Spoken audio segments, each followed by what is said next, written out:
Hey, so I'm just going to do the sequence out. I'll do it slowly. I'll do the Namaskar A, Namaskar B, and then I'll do the standing poses up to where we got to. Again, I'll just show the different variations. I'll give the different cues that I gave, just so you can practice it at home and get an idea of the sequence. I won't stay for 5 breaths. I'll just stay for a couple of breaths in each pose, and then I'll move on. So again, when you're doing it yourself, it's just more for a visual aid. You can look back, have a look, and then do it by yourself. So for Namaskara A, we come to the top of our mat, feet together, shoulders back. Inhale, gazing to the thumbs. Exhale, fold forward. Inhale, look forward. Exhale, plank, chaturanga, either hover or come all the way to the mat. Feet, toes pointing back, hands to the chest. Inhale, gaze to the nose. Exhale, downward facing dog, staying for 5 breaths. Inhale. Step to the top of your mat, straight spine. Exhale, fold forward. Inhale, gaze to the thumbs. Exhale, samasthiti. I'll do it one more time, this time hovering in chaturanga. Inhale, gaze to the thumbs. Exhale, fold forward. Inhale, look forward. Exhale, chaturanga, elbows tucked in. Inhale, rolling to the top of your feet, head back. Exhale, downward facing dog. Gazing to the navel, staying for 5 breaths, bum to the sky. We're more focused on the back rather than the feet. Don't worry if they reach the floor or not. If they're up like this, you don't want to be coming forward. You want to push back as much as you can, regardless of where the feet are. Inhale, step to the top of your mat, straight spine. Exhale, fold forward. Inhale, raising your arms. Exhale, samasthiti. So I'm going to show you Namaskara B. I'll do the easy variation. Whoever wishes to do the full chaturanga, obviously go for that option. Inhale, bend the knees. Bring your hands around to the knees, gazing to the thumbs. Exhale while straightening the legs, fold forward.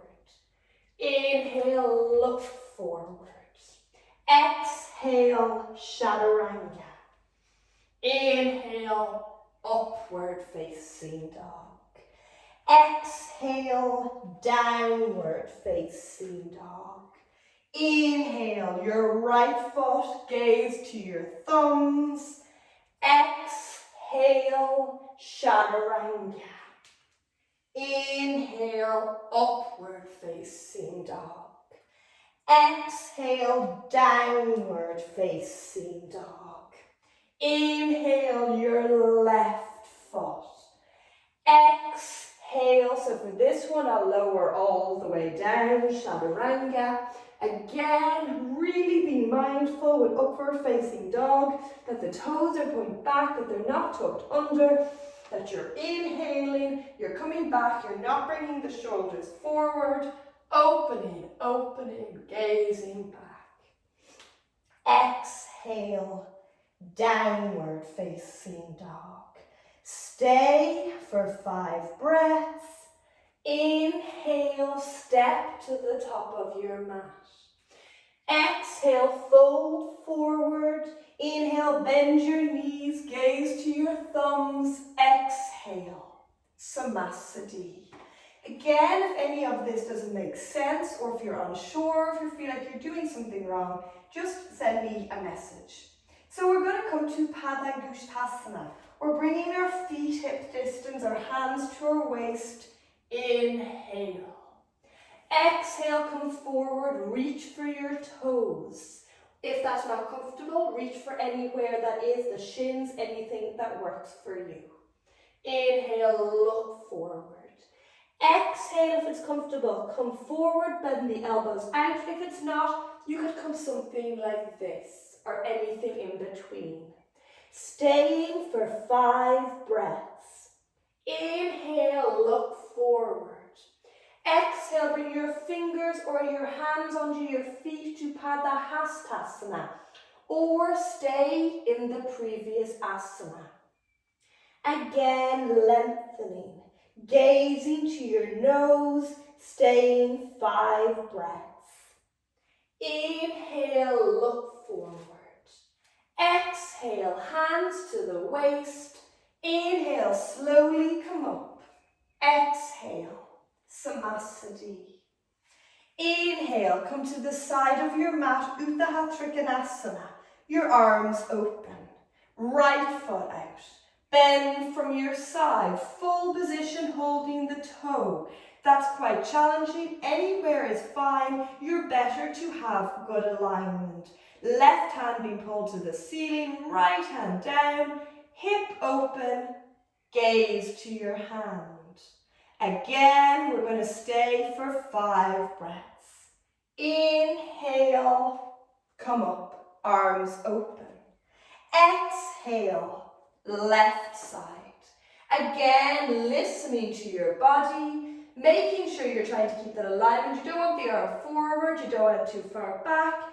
That hip open, back leg strong, gaze to the hand, 5 breaths. Again, inhale, slowly come up. We're coming to Trikonasana B. So, Parivrtta Trikonasana. So you're bringing your right foot out, your left foot 45 degrees. The full way to option how to do it is the left hand to the outside of the foot, right arm up. This is the full option. I'm just going to show you my left foot so you can see me. If that is challenging, you can bring the hand to the foot or the shin. You can bring your hand to your side. You want to keep that back leg nice and strong, opening. Again, if all of those options are challenging, you can bring your left foot to 45 degrees, your right foot out, 2 hands to your shin, gaze forward. Inhale, slowly come up, arms open. Exhale, left side, taking the option that you wish, either 2 hands to the shin, or right hand to the outside of the foot, or the foot or the shin, raising your arm or leaving it on your side. Staying for 5 breaths.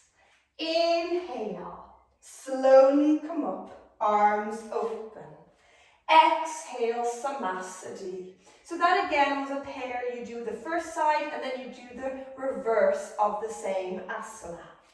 Inhale, come back to your side of your mat.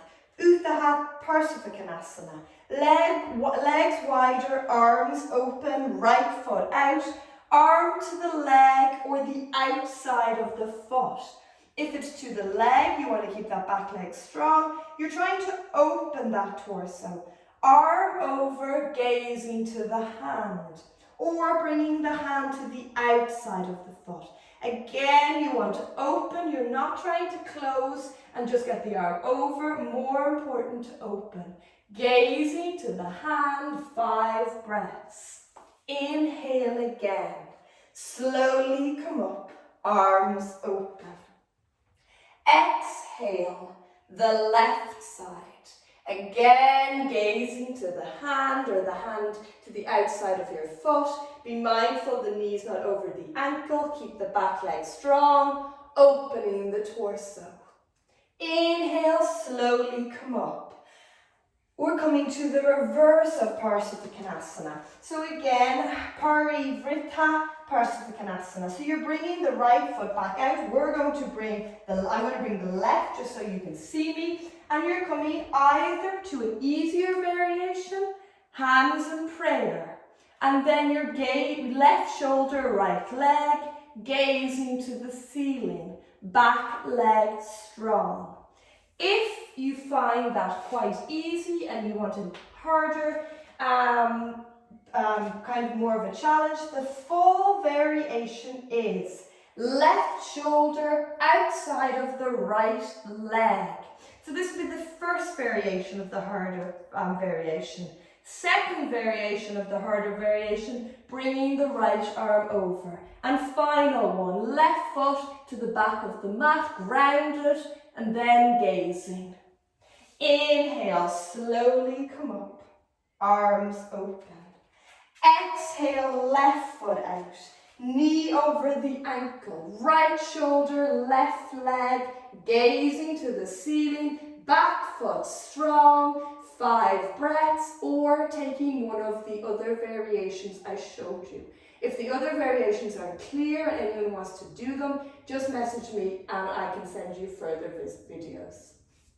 Inhale, slowly come up, arms open. Exhale, coming to the top of your mat, Samasthiti. So the next asana is Parsa Rita Pada Uttanasana. So we're coming to the side of our mat. Again, our legs can be as wide as comfortable for you. Exhale, hands to the waist. Inhale, coming forward. Full variation, hands in line with the feet, elbows bent back. Inhale. Exhale, come forward, 5 breaths. You can have the hands out further, you can have them on your shins, you can gaze forward. After your 5 breaths, inhale, look forward. Exhale, hands to the waist. Inhale. Inhale, raising your arms. Exhale, hands to the waist. Inhale. Exhale, come forward, shoulder blades together. Stay for 5 breaths. Inhale again. Exhale. Inhale, raise your arms. Exhale, clasp your hands. Inhale. Exhale, stretching your shoulders, staying for 5 breaths. Inhale again. Exhale. Final 1D. Inhale, raise your arms. Exhale, your hands to your waist. Inhale, opening. Exhale, reaching for your 2 big toes or your shins. Inhale, look forward. Exhale, fold forward. Gazing to the nose. Again, listening to the body. Inhale, look forward.